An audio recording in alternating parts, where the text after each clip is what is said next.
You're used to Reb Zvi's Mancunian accent. I don't know if your Rabbi Ginsbury still got, I'm sure he's still got a few Mancunian tones.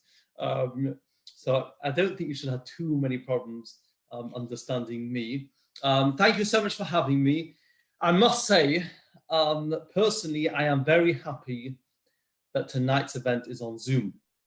I think, if I'm not mistaken, the last time I spoke in Raleigh Close was probably about 8 years ago, maybe more. I don't know, with Corona, all years and time seems to have been morphed into some one long amount. But it was about around that time. It was, all I remember was, it was a freezing November evening. I was speaking about something about drug addiction or something like that. As I left to go to Raleigh Close, I said to my wife, I said, I don't know why I'm going. There's going to be nobody there. Who's going to come out? There were storms, it was raining, it was windy. And she said, no, as a good wife would say, no, I'm sure there'll be lots of people. Well, I have to tell you, none of you here probably remember it, because there was actually about 3 people there. I think, if I'm not mistaken. So yeah, hardly memorable. So yeah, Zoom comes in very handy, because I think if we would have done the same thing in the show, we would have had the same response. So I'm definitely doing well. Anyways, yeah, good evening, everybody. It is indeed, as Zvi said, there's no doubt about it. We are living in a crazy world, a chaotic world, a world where I didn't even know what Zoom was, and probably quite a few of you didn't either a year ago. And now suddenly everything's on Zoom. And I remember actually the first talk I gave, I didn't have great associations with Zoom at the beginning. The first talk I gave was actually to, I think it was to a Manchester ladies evening. I didn't know exactly how Zoom worked. So what happened was the Zoom decided that the speaker, the person, you can choose who you're going to see as you're speaking, whether it's yourself, whether the Zoom happened to pick a certain lady that decided that during my Zoom lecture, which was, I think, my debut on Zoom, she was going to do her ironing. So as I'm speaking, and I didn't know how to change it, I didn't know how to change the screen. So as I'm speaking, all I can see is this lady going backwards and forwards with the iron. And it was rather hypnotic, actually. Now, what made it worse was I thought, okay, fine, so she's doing ironing. This is one of the advantages of Zoom. You can multitask. But I'm sure she's listening to everything I've got to say. Well, halfway through, her husband came in with a cup of tea, and there she was having a chat and doing her ironing as I was trying to talk. Anyway, since then, I've now worked out how to use Zoom a little bit better. So if anyone wants to do their ironing or have a hot cup of tea, go for it. I'll make sure to switch your screen over to someone else. So tonight, what I want to try and do is, there's been so many different Zoom events and lectures and presentations, and some of them, can really make very nice listening. What I want to do tonight is try and do something that we can actually come out with something tangible, so that when the time you click off, you shut your computer, you can actually input something practical in your life that will help each person according to what they're struggling through. And perhaps, there's been so much, it's been such a difficult year. It's been a year of a lot of struggle. I mean, it's almost has been, when Purim comes in my mind, that's when I think for most people, it started actually coming home, that this was not just a problem further afield, this was going to be a problem in England as well. So we're almost coming up to 12 months really now. And everybody, in these 12 months, I've come across so many different people in different walks of life. I think everybody is treading water in different corona waves. There's people that have struggled with the boredom, those that have financially struggled, those with stress from parenting children, people in new relationships, people in more established relationships, teenagers, the elderly, those that are vulnerable because of their own health. And those many people who already before this situation were suffering from low mood, from anxiety, from other emotional health issues. And along the way, just to sort of almost give a sort of a rounded, because I know tonight we've got different people coming from different walks of life and different situations and different struggles. We've had different questions. So one person said to me, my daughter was meant to go back to seminary where she was so happy. Unfortunately, she can't. She's extremely upset and low. I feel terrible how her life has been derailed. Or another woman emailed me and said, my kids are at home all day long, driving me up the wall. And my husband has now lost his job. I'm trying to keep everything going, but I'm suffering in silence. What can I do? And I'm shortly to give a presentation to a group of young couples that are just in their first year of marriage. And one of those people said, our relationship is not great, to say the least. And I know it's because we're 24/7 together. We can't go to each other's parents because they're both being very careful. I feel trapped.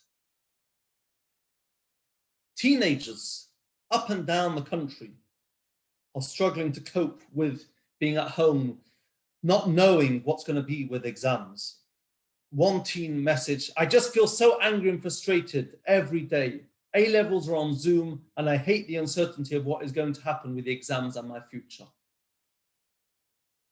Some elderly people, I haven't been out of my house properly for almost a year.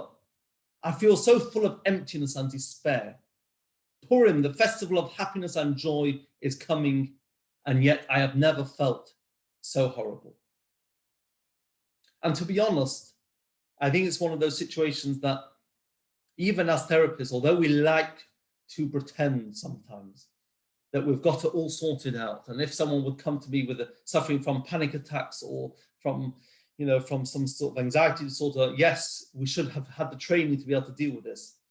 But I told a teenager this week who was meant to be going back to university and unfortunately can't, and is now at home with all the tensions of what's going on at home. And she said to me, I bet you in your house it's all very calm.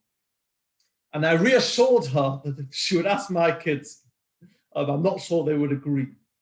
And that's because tonight's not necessarily about always having the answers. We can't take away the waves, but what we can try and do is try to create a raft or a boat that we can travel on these difficult waves.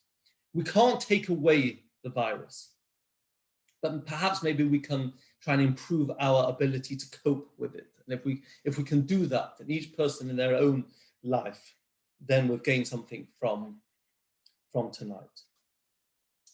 There's a concept in psychology called a meta-emotion. A meta-emotion is when you have an emotion about another emotion. So for example, if somebody gets angry and then feels very upset with themselves and very angry with themselves, that would be a meta-emotion. Or if somebody doesn't feel they're doing well and then is very ashamed with themselves, that shame would be an emotion about an emotion. And what usually happens in psychology is that the meta-emotion, when we feel something about something else, that makes everything else 10 times worse. So for example, a young lady came to see me with anxiety. And yes, she definitely suffered from some anxiety, especially at home, dealing with her family. But what made it so much worse was the need for her to go in the street and even talk to her own family and pretend that everything's okay because of the shame that she had for having anxiety. And so her initial anxiety was now magnified so much more. And very often when it comes to our own emotions, and coronavirus has given us some sort of opportunity that we none of us are immune, and we don't have to necessarily feel. We're having this session tonight. Who knows if none of this would have happened, the world wouldn't have been talking about emotional health. And yet it's not like we've never had problems before. But now we can almost have some sort of freedom and frankness to be able to say, yes, we are suffering. Yes, we are struggling. And it's not something we need to be ashamed of. One of the I am, well, I wouldn't have said this when I first had him, but we have a child who's 7 years old, Nathaniel, who's got special needs, which, you know, is a big blessing. But as I'm sure you can imagine, there's a lot of challenging times, as anyone would have with children with special needs. And yet one of the interesting aspects to it is that in some ways, there is no pressure on me and my wife that he has to go to Cambridge University, that he has to sit in Coiler for his whole life. If he comes home at the end of the week and he doesn't know what parasha it is, or he doesn't know his 2 times table, you know what? I don't care, because he has special needs, and therefore we take the pressure off. Perhaps when it comes to our situation in dealing with coronavirus, we can replace needs for times. We are living in special times, and as much as I don't put pressure on myself for my child, perhaps we need to take the pressure off ourselves when we're dealing with our own emotions. Nobody could have prepared us for this year. Nobody. To sit. So many of us have been months at home. Children have been at home, and if they've been in school, it's been backwards and forwards, and they haven't been socializing. And we've had worries about what's going to be, and what's this strain, and this virus, and that virus. And we need to be, you know, we need to adapt and be flexible, more so with ourselves. We have to be more accepting of our own weaknesses, less critical of our own performance. Almost as if like, it's okay if we're not okay. The more we can do that, the more we can accept ourselves. Yes, let's say we've had a bad day. Well, as we would say up north, if you've lost your rag, which translated for those more sophisticated Londoners, if you have got in a temper, you've been frustrated. It's not ideal, but you're not a bad person, you're not a terrible parent. We can look at how maybe tomorrow could be better. But let's, maybe topical for today, being Valentine, let's be a bit more loving to ourselves. Let's be a bit more caring to ourselves. And instead of bringing out that stick, instead of criticizing ourselves, yes, we could have done that better, and yes, we could have been more patient, and yes, you know, why did we need to get so stressed, and why we're not handling, you know, ourselves better, and why are we, you know, not maybe the people that we were, maybe spiritually we're not as connected as we used to feel. But these are special times, and it's up to us to be more flexible on ourselves. And if we can do that on ourselves, maybe for those of us that have got children, we can adapt the same policies to them. They're not going to be their best. And you know, I've heard so many people complaining, my son used to get up for shul, now he doesn't. My daughter is, you know, having so many more tantrums than she used to. And yet, if we try to impose our high standards in the same way as we were 12 months ago, then we're surely not taking into account that these are special and very challenging times. So number one, let's try to just be a bit more accepting, a bit more easy on ourselves. And let's not look at everyone else, okay? Because unfortunately, social media has created this poison that everybody else is doing fabulously well. I mean, the truth is we haven't been able to look at everyone else's holidays on their statuses as much, but all those lovely pictures that people put on of these happy families, and then suddenly we feel, oh my gosh, what's going on with us? We're not exactly this you know, this magical picture perfect happy family. And that's the world that we live in. It's become it's such a lie. You know, it just reminds me, I'm just going slightly off tangent. I hope Svi's not going to get too angry with me. But you know, it just makes me think. A few weeks ago, I came across a young lady who'd recently got married, and her mother-in-law, as many Jewish mother-in-laws are, but this one really took it to the next extreme, was extremely controlling. I mean, she felt that she had a right because the daughter-in-law came from a poorer family and less well-off background, and the mother-in-law was paying for the couple, and she made sure that everyone knew that she was paying for the couple. And they had 2 children, and the mother-in-law insisted that the children had to wear designer from top to toe, and she would buy them these clothes, and she would insist, like she insisted on everything else, that her grandchildren would look picture perfect, that everyone should see her grandchildren were dressed in. I don't even know what all the brands were, but you can guess. And so here you've got the daughter. She takes her children out for a walk. She's walking with her husband. And you can imagine how, I was just thinking myself, you can imagine the people looking, oh, look at her children, look how well they're doing. And yet, and she said this to me from the bottom of her heart, she said, my dream would be that I can put my children and dress them in anything that I would like, from Primark and lower, and not have to walk down the street almost being controlled every second and every day by my mother-in-law. But who would know? Nobody would know. And that is the world, and it's for us when it comes to working on our own selves and our own families, to almost try to just sort of retreat, sort of encircle ourselves with a box. Just let's focus on us. Let's not worry about everyone else. Let's not worry about they are doing well, they're not doing well. What can we do? How can we improve? How are we managing? But it's not easy. And it's not easy because very often we are so busy. We are busy with multitasking, listing one after the other. Every day we've got to do this, and that. And we're walking around with a huge noise in our mind.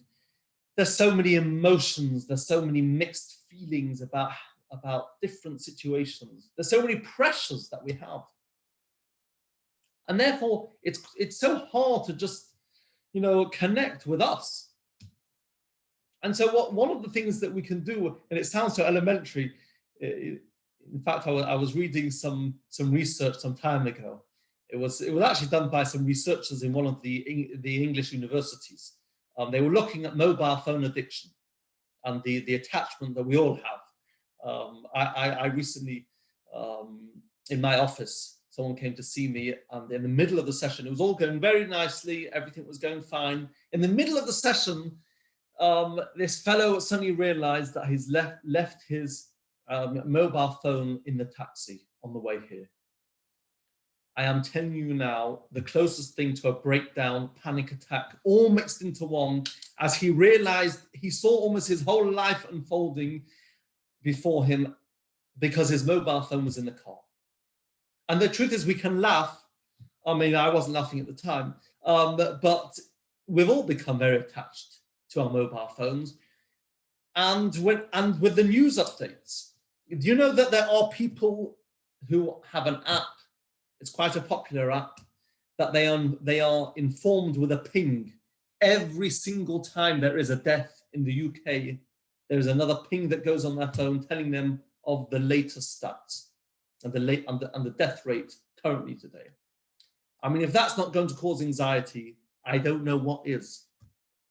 But all of us have to, if we want to try and reduce this noise, if we want to try and get a bit more control in our day-to-day life, we all have to try to locate. Oh, so this university were discussing about mobile phone addiction, and they did a lot of research, and they realized that people, I think it was on average, each person looks at their phone 150 times a day, which is quite unbelievable if you think about it. And what was their conclusion? The researchers, I don't know how much they've been paid per year for this, but the researchers concluded that if people would switch their phones off or turn them on silent more often, then we would all have a much less chance of becoming addicted to our mobile phones. But for us, at least, something we can take from that is at least, each person according to their own life and what they're capable of doing. But if it's an hour a day, if it's at supper time, if it's sometimes an evening, if it's when we go to sleep, what do you expect if people are connected to news 24 hours a day? What is that going to do to our mental health? I mean, it's not exactly rosy, the news. So the more we can try to stop, whether it's stopping the news, if it's our own life, what can we say no to? Do we have to do everything? Or can we say, you know what? This I'm going to forego. This I'm going to say, I'm sorry, I'm not able to do it. I'm going to slow things down a little bit. And when it comes to our own mind and our feelings, what can we do to try and almost drop anchor? So let's do a bit of an experiment now. Okay, I've rarely done this before. Okay, so I want you to all just do it for me, even if you don't fancy it. But let's see how you're going to feel. There's a concept called, which is very often used in trauma, called grounding. And grounding is when somebody's triggered by something they've had they've had some trauma for. Then they do this technique called grounding. And like we always say, someone who's grounded, their feet is on the ground, they feel connected to the world. Let's do an exercise now. I want everyone here to lean back on your chair. Okay, make yourself lean back, put your feet on the ground. So far, the cameras that I'm seeing, the people that I'm seeing, you're all looking like you're doing it. Well done. And just lean back and just breathe nice and slow, very gentle, slowly through your nose. And very slowly, either through your mouth or through your nose, whatever's more comfortable. And slowly out. And let's try to do that. Let's try to breathe in and out around very slow, about 10 times. Very gentle, very slow. When you notice a thought coming in, it could be saying, this is boring. It could be saying, what do I need to do after this Zoom? Let's notice that you had a thought and just let it go. Try not to follow it. Bring yourself back to your breathing, back to the exercise. If you want to close your eyes and make it more conducive to relaxation, then great. So very calmly, breathing slowly in.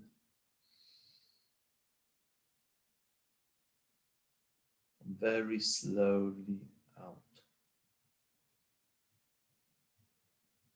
Observe any thoughts and just allow them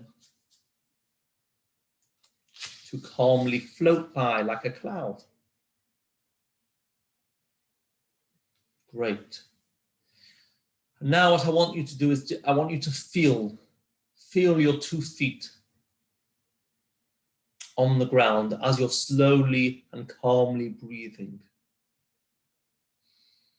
Notice the sensation that you feel. As you breathe in and breathe out. And now pay attention, calmly pay attention to your hands. Are they on an armrest? Maybe they're on a table. Feel your hands.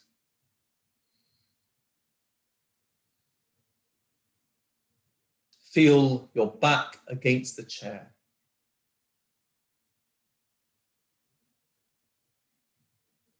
Great. This is great. And if you've got different feelings that you're feeling, just allow them to float away as you're focusing on your breathing and you're feeling connected super, super. That is a grounding exercise. And that's designed to take somebody from, the noise, the cacophony of noise that is always around us. And sometimes we just need to take anchor and we just need to calm it down and just connect. How am I feeling? If we're always running around, whether it's in our minds or physically running around, we can never actually stop to say, how are we doing? How am I doing? How am I feeling? Very often with emotions, they're mixed. We might feel satisfaction on one thing, disappointment on something else. If we never actually stop, and it sounds so elementary, and yet so few people do it. And when it comes to emotional health, it's so vital. I think too many people look at emotional health almost like the way I look at when I'm going to my car mechanic. When I go to my car mechanic, I feel a certain trepidation. I have no idea about how cars work. I take my car to the car mechanic usually once a year, or unless there's a problem. And I give it to him, and I feel like almost like my whole life is now in his hands, because he's going to call me up to the next day. He's going to say, Jacob, and I'm going to say yes. And then he could say anything. He could say the whole engine is combusted. I don't even know what that means. And this is now going to set you back who knows how much. And I'm powerless. I don't know. Yes, if that's what he says, then I guess I have to trust him, and then it's it. Equally, he might say, oh, it just needs a sort of a conveyor belt or a fan belt or something. It'll just be £50. Fine, great. Emotional health doesn't have to be like that. Emotional health, the more that we understand ourselves, the more we can check in to ourselves, the more we can understand how we work, the more we can understand what triggers us, what caused us to feel stress.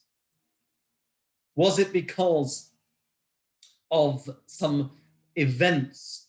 Was it because we were going to sleep late? Was it because something else had upset us?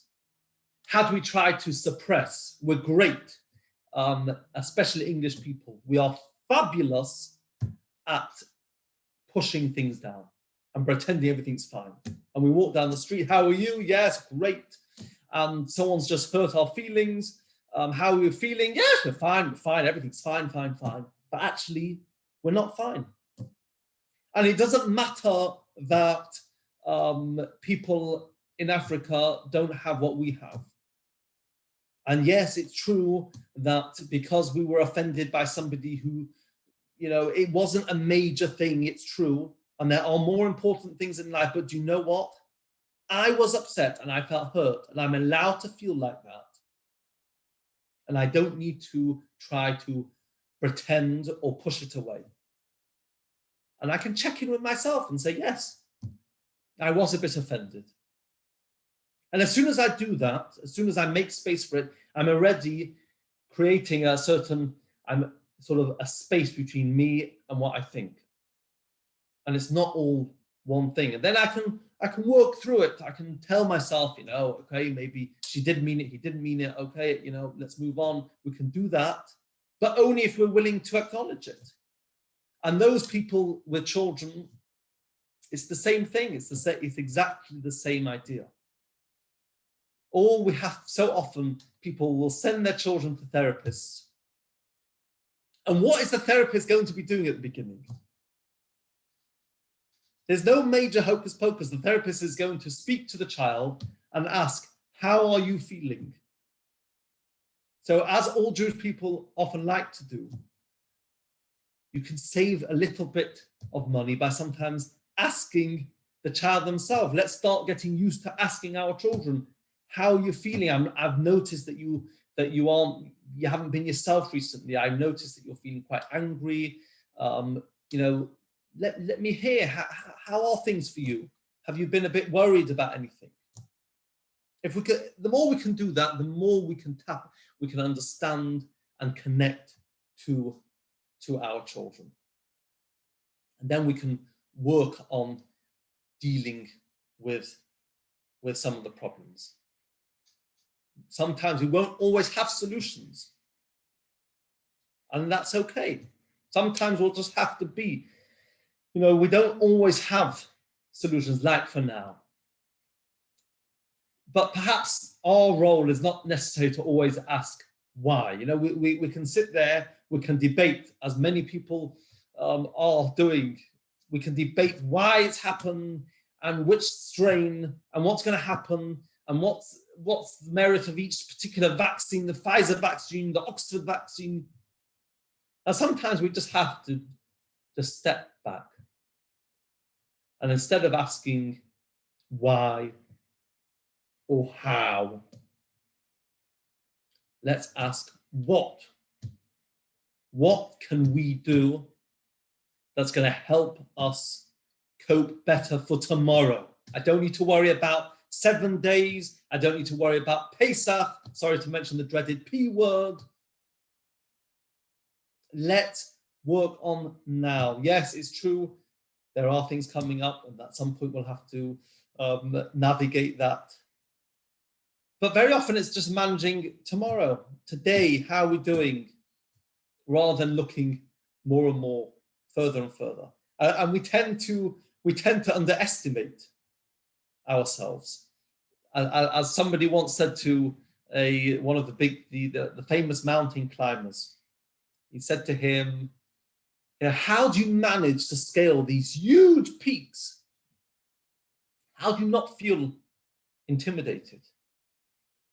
And he said very poignantly, he said, if I just looked at the mountain in front of me, it's true, I would never be able to scale it. But instead, if I look at me, if I look at what I'm capable of, and if I say to myself, I've done some hard things before, and I just go for step by step, then eventually I reach these huge peaks. And I think when it comes to us, that's very much got to be our motto. Step by step, work on each in particular thing. Each person can choose something, just one step. If it's anger, if you feel that you're struggling with your anger, one step, and let's try to put that into practice. So a step could be something very simple, like going to sleep that bit earlier. Although it sounds, it's again, it's not a very exciting technique and not a very exciting message. But I think probably of all the problems within our situation, definitely within the teenagers and the primary school kids, I did a program with an educational psychologist after the first lockdown for the reintegration of some primary school children. And they were predicting the lost generation, and the children are going to be filled with anxiety and it's going to be chaos. And actually, the children really adapted very well. But one of the problems that we did see was just a lack of sleep. It's almost like it became like a day camp. The kids were going to sleep. I can see someone nodding animatedly there. Yes, because we've all ended up going to sleep a bit later, and kids who are not in school kind of feel that they're half on holiday, and we've all ended up pushing those bedtimes that bit later. But we all know equally that we don't perform that well when we are sleep deprived. So it could be as simple as somebody after this Zoom, after this lecture, saying, you know what, I'm going to set an alarm and I'm going to try to go to bed half an hour earlier, which will mean that I'm going to have that bit more patience the next day. Somebody who suffers from stress, perhaps a time out, some time in the day that they can try to get somebody, maybe if it's a spouse, to be able, if it's with stress from home, to be able to say, just let me have half an hour, 45 minutes, just to, I can do nothing. I can, I can just lie in my bed. I can space out. I can listen to some nice calming music. Those people that are at home that have unfortunately had to isolate and now are disconnected very much from the outside world. What can you do to try and maybe reach out? Maybe there's some friends, maybe there's some people that you haven't spoken to, you haven't been able to meet and greet for 12 months, some of you. But what little step can I do? Can I send a text? Can I call up somebody? Can we have a chat? Can we have a Zoom? Just have a chat on Zoom. Yes, it's not the same, I agree. But will I feel a little bit better? Will I feel a little bit less lonely if I can do that? And if yes, go for it. Put it in the diary. Work out who's it going to be. Let's try and do it. Some people are just feeling a bit low, a bit fed up, a bit frustrated. What can they do? Can they go for a walk? Those very simple things. I mean, in this weather, I know it's not easy. But even last week, somebody told me who's missed having their time alone because they've been at home and the children have been, and they just went on a 20-minute walk. Nothing great. And just that walk allowed them to sort of just feel free, just have a bit of time for themselves, the fresh air. These are all great things that we can try and work on. We don't have to try and get too philosophical. We don't have to try and, from tomorrow I'm going to be a new person, because we all know what happens when we try that. It starts one day, the second day, and then bang, we're all the way back to where we started. And maybe this nice grounding technique. And we can even do this, those of you with children, it's becoming very in now that even our children can also just have calm time. They just do some nice calm breathing, like we've done tonight.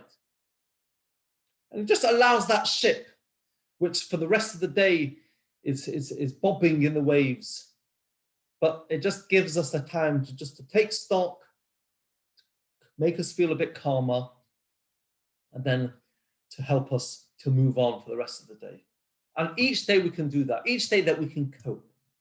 Each day that we feel that we've got a little bit more control, that gives us the confidence. And so when we've got Purim now in 2 weeks' time, and yes, the truth is it's going to take a different strength. We like to do things based on motivation. That's how the world does things. Why do we go on a diet? Because we feel motivated we're going to do it. Why do we get up early or do exercise? Because we feel motivated. It's very hard for a person to do something if we don't feel excited about the idea. And Purim's going to be a bit of a challenge because naturally we're not in a mood to party, neither can we, and it's going to be limited, and we're going to have to actually almost try to produce the feelings from within ourselves. But we can do it because, as we know, and this is in psychology, it's a major fundamental idea. But the truth is, it's been in the Jewish world, it's been discussed for already hundreds of years.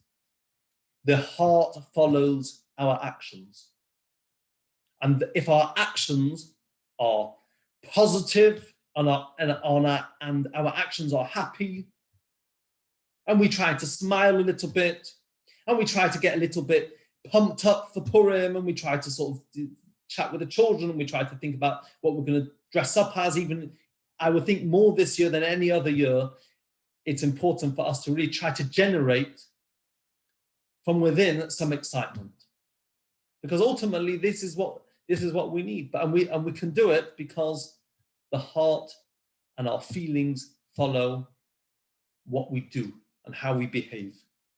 So let's try from tonight. Let's take the small steps. We want to scale the peak. Let's go step by step. Think about what you can do after you switch the computer off what can you do to give yourself a little bit more emotional stability from all the different ideas that we've spoken about?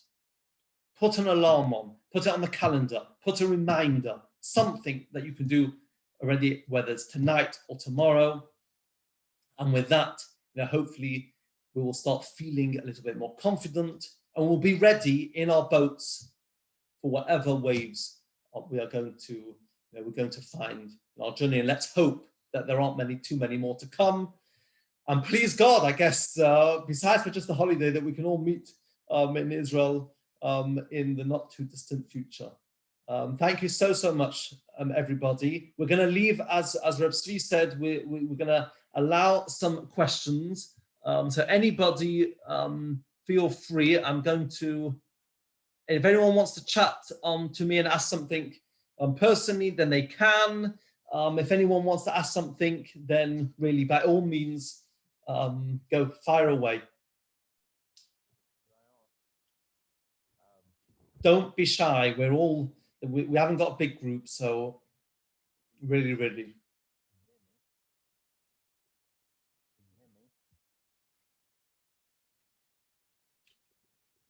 Wow, no questions. I'll tell you, it's one of the beautiful things about Zoom is there's very rarely a lot of questions.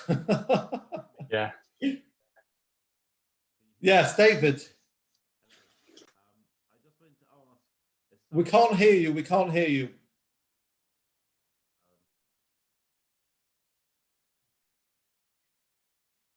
It says you're off mute, but we still can't hear. No, still not happening. David, why don't you send it in a message? Message that. Look, at least after last week's viral videos about people being cats on Zoom and all other different types of Zoom failures, David, yours is not the worst. Any other questions?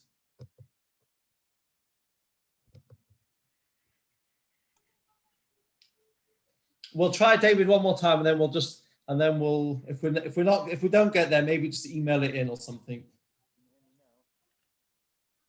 No, sorry, David. David, you've tried turning your volume on.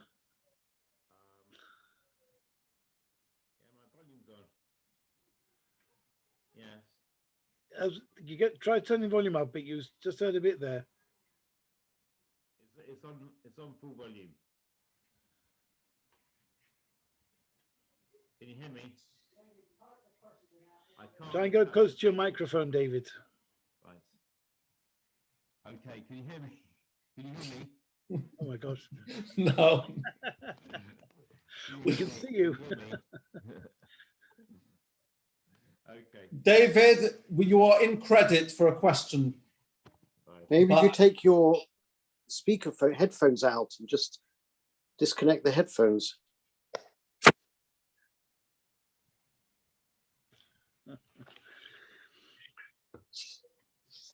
Sometimes there's something that's called Bachet. Yeah. Anyway, Rabbi Portnoy has given me the very pleasant and privileged opportunity of thanking our distinguished guest speaker this evening.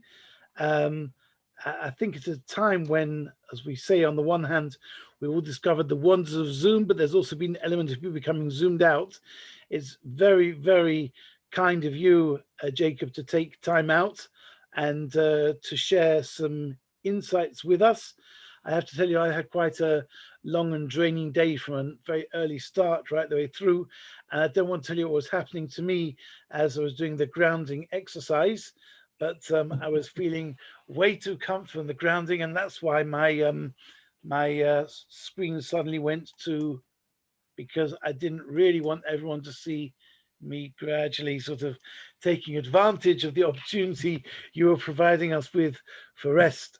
But actually the insights that you've given are undoubtedly highly significant, and you've done it in a beautiful way which has been very relaxed, and so much that it almost appears effortless. We know that a lot of time and thought goes into each and every one of these sorts of presentations, and there's a famous story told about the late Gaon, Rabbi Yisrael Salanta, who once said about a drosha that he gave, that a drosha is worthwhile if only one person davens a better Mariv as a result, and even if that one person is only himself. So I want to assure you that this evening, not only after this presentation will you, please God, sleep better tonight, but we all will. I think you've given us a certain element of permission to be kinder to ourselves. And if that means with an alarm, without alarm, going to bed half an hour earlier, or it means doing things in a more reasonable sort of way, that's absolutely fine.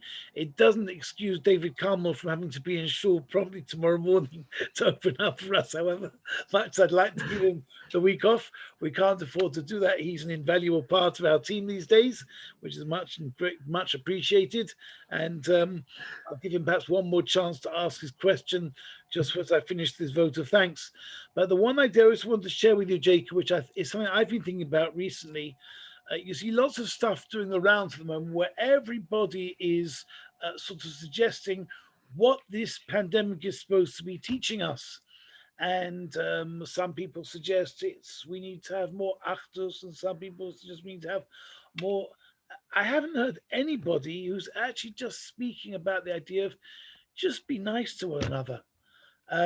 Not that it's necessarily appropriate for me to quote someone who unfortunately found they couldn't cope with the pressures of life towards the end of last year, a BBC journalist and someone who's quite a popular social influencer, Caroline Flack, and she said something very interesting in her very last post that a lot of people honed in on. And I think a post was, in a world where you can be anything, be kind. And I think particularly Purim, which is a time when we talk about Mordechai and Esther realizing the miracle that's occurred, the month of Adar, the miracle that's occurred, and it was the marking of that miracle was all based on Matanos Levyonim, Mishlach Monos Ish Lerehu, doing something for others. I think that's probably what Rabbi Portnoy was alluding to in his Erev Shabbos message, which obviously has drawn a little bit of feedback, and he was doing a bit of a mea culpa in his introduction at the beginning, but you've got nothing to feel bad about. I think this message about kindness, when it emanates from being kind to ourselves, the Chipeh Ba'ado, as the Kohen Gadol did, and then Ba'ad Beis and Ba'ad Kol Yisrael for the entire nation, is a very, very powerful message. And to me, that's very much what this month of Adar is about, and beyond as well. Not to use this as an excuse, not to abuse, if you like, the get out of jail card that we've been given of going a little bit more easily on ourselves, on our lives, that which we're doing, but to understand how to create in the world a vibe of chesed, of mutuality, of genuine caring, of less judgmentalism, but more being prepared to actually judge ourselves in an appropriate light, but not to lose our sense of bearing, our sense of standards. And these are ideas which have really rung true through your presentation this evening. So thank you for validating some of the thoughts that are going through my mind, including Rabbi Portnoy's mind, perhaps many of our minds at the moment. And the only thing I would caution is that in the way that we develop those thoughts, we've got to leave space both for ourselves and for others to find that opportunity, to find themselves and to find that which can help us through. But the balance to be struck is not to lose the principle and not to lose the sense of focus, big picture, but equally to be able to find a certain measure which allows us not just to cope, but even to thrive, so that as we move through, please God, what we hope and pray, the latter stages of the pandemic now, we should be able to emerge with genuine good news, with genuine reserves to yet be able to go on to do good and meaningful things with our lives and the lives of others around us. David, how's your microphone playing up at the moment? Can you hear me now? Not really. It's very, very faint, David. It sounds like you're coming in from Mars. Right, is that better? No, not really. Okay, so I think we're going to call it a day or a night there. Thank you once again, Jacob. Wish you bracha v'atzlacha with your wonderful work, and thank you everybody for joining us this evening. And thank you to Rabbi Tzvi, to Rabbi Portnoy as ever for hosting and giving us this opportunity this evening. Thank you so much, everyone. Good night. Good night. Good night, everybody. Good night. Good night.